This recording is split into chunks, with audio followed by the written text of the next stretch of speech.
عارف اللہ اس کو حاج عارف بنا دے, جوانی میں برکت عطا فرما دے.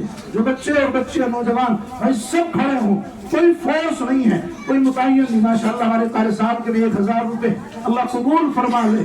بچیوں میں سے آئے 100 روپے اللہ قبول فرمائے, جائز حاجات کو پورا فرمائے. جو بھی دینے والے ہو, جس کی جیب میں جو بھی ہو, کھڑا ہو کر جائے. کوئی متعین نہیں ہے, اللہ کی راہ میں جا رہا ہے. ایک کے بدلے 10 گنا کو اللہ تبارک و تعالیٰ عطا فرمائیں گی. اس لیے کہ میں نہیں کہتا, اللہ کا قرآن کہتا ہے. اللہ کے قرآن پر ہمیں بھروسہ ہونا چاہیے, یقین ہونا چاہیے. اللہ کا قرآن کہتا ہے من جاء بالحسنۃ فلہ عشر امثالھا. ماشاءاللہ ہمارے دادا جی کے بھی 200 روپے اللہ مولانا ضمیر صاحب کی طرف سے 1000 اللہ قبول فرمائے. جو شخص اللہ کی راہ میں 1 روپیہ پیسہ خرچ کرتا ہے, 1 نیکی کرتا ہے, اللہ اس کو 10 گنا عطا فرماتے ہیں. اور یہ تو دنیا کے اندر ہے, باقی اس انسان کے اخلاص پر ہے. اللہ اس کو 10 گنا نہیں